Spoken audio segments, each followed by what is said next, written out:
Bismillahirrahmanirrahim. Assalamu alaikum everyone. The topic of our video is that where to use S or ES in singular plural.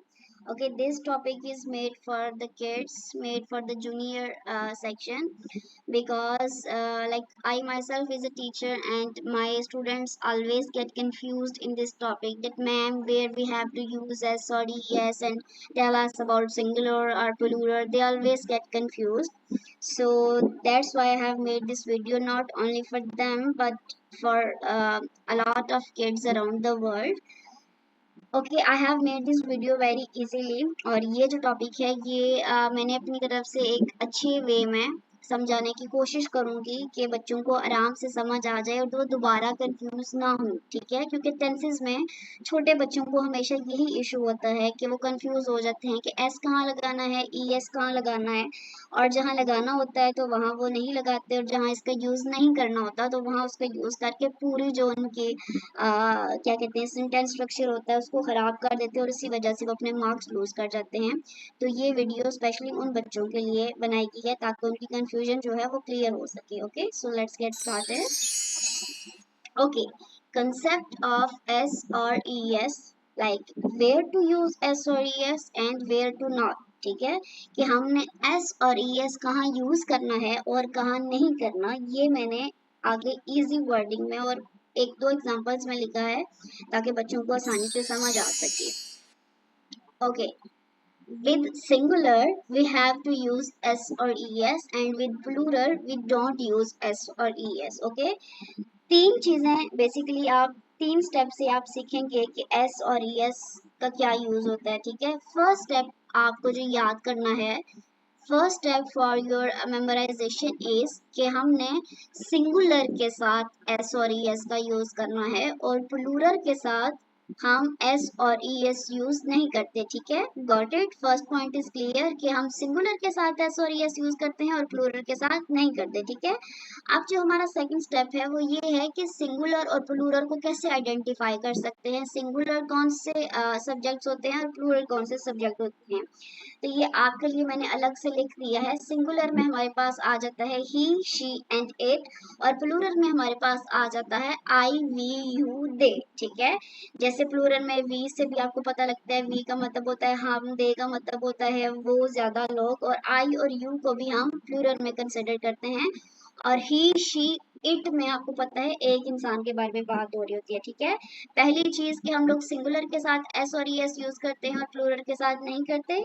दूसरी चीज के singular में होता है ही, she, it, और plural में होता है आई, वी, यू, दे। ठीक है, और तीसरे स्टेप में मैं आपको एग्जांपल के जरिए ये बात क्लियर करूंगी। जैसे सिंगुलर में हमारे पास है शी, तो मैं बोलूंगी शी ईट्स, वो खाती है। ठीक है, अगर मैं लिखती हूँ शी ईट, वो खाती है, तो ये जो क्या कहते हैं because of the rules and regulations of grammar ये इनकरेक्ट होगा, शी ईट नहीं होगा, शी ईट्स होगा, वो खाती है, क्योंकि शी हमारे पास सिंगुलर में आ जाता है और सिंगुलर में हम एस और ई एस यूज करते हैं। ही प्लेस, वो खेलता है। ठीक है, वो ही भी जो है हमारे पास सिंगुलर में आ जाता है। एक लड़के की बात हो रही है तो जहाँ सिंगुलर है वहाँ एस और ई एस होगा, तो हम कहेंगे ही प्लेस, वो खेलता है। ठीक है, इसी के साथ आप प्लूरल में आ जाओ, तो अगर शी ईट्स है तो अगर मैं प्लूरल में अपनी बात कर रही होंगी तो मैं बोलूंगी आई ईट, मैं खाती हूँ।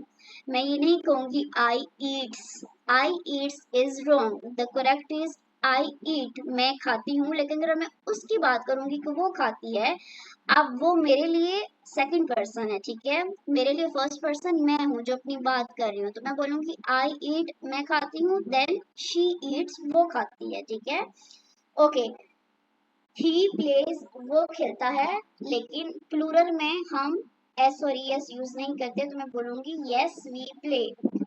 Like if someone questions me, do you guys play, then what would be my what can I say, the answer, the answer could be yes we play. Do you guys play? My answer will be yes we play. I don't say we plays, okay?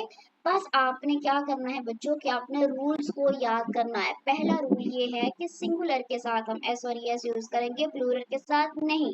दूसरा rule ये है कि singular में हमारे पास आता है ही, she, it, और plural में आता है आई, वी, यू, दे, ठीक है। और इसके साथ जिस तरह आप क्या करें, आप अभी अपनी नोटबुक ले लें और वहाँ आप ये जो मेरी फर्स्ट टू हेडिंग्स हैं या फर्स्ट टू पॉइंट्स हैं वो लिख रहे हैं कि सिंगुलर के साथ we have to use s or es, and with plural we don't have to use s or es. The first rule, the second rule, singular is he, she, it, and plurals are I, we, you, they, ठीक है। ये चीज लिखने के बाद आप खुद से एग्जाम्पल क्रिएट्स कर रहे हैं। आप सिंगुलर के साथ s और es लगाएं और काफी ज्यादा एग्जाम्पल्स लिखें, और प्लूरल के साथ आपने s और es नहीं लिखना, ठीक है। जैसे सिंगुलर में मैं आपको उर्दू एग्जाम्पल्स बताती हूँ। आप लिख सकते हैं वो खेलती है, वो खाना खाती है, वो गार्डन में जाती है, सूरज मशरिक से निकलता है, आ, इस टेबल का कलर वाइट है, ठीक है। ये आप सिंगुलर में लिख दें, और प्लूरल में लिख दें मैं खाना खाती हूँ, मैं रोज बाग में जाती हूँ, हम रोज सैर करने जाते हैं, ठीक है। इस तरह जो है आप उर्दू में एग्जांपल्स लिख के उसके साथ रूल्स आपके सामने नोटबुक पे लिखे होंगे, आप सेम यही रूल्स लिख लें अपनी नोटबुक पे, उसके साथ आप एग्जांपल्स करना स्टार्ट करें, ठीक है। तो फिर आप देख सकते हैं कि आपको काफ़ी ज़्यादा अच्छी अंडरस्टैंडिंग हो चुकी होगी, और सिर्फ फर्स्ट टू रूल्स याद करके ही आपको इंशाल्लाह 90% ये चीज़ें आ जाएंगी, ठीक है। ये बहुत ईजी कंसेप्ट है, बहुत आसान कंसेप्ट है। बस आप ये फर्स्ट टू रूल्स जो है अपनी नोटबुक पे लिख लो और इसके साथ आप एग्जांपल्स करना स्टार्ट करो। Thank you so much. Allah Hafiz.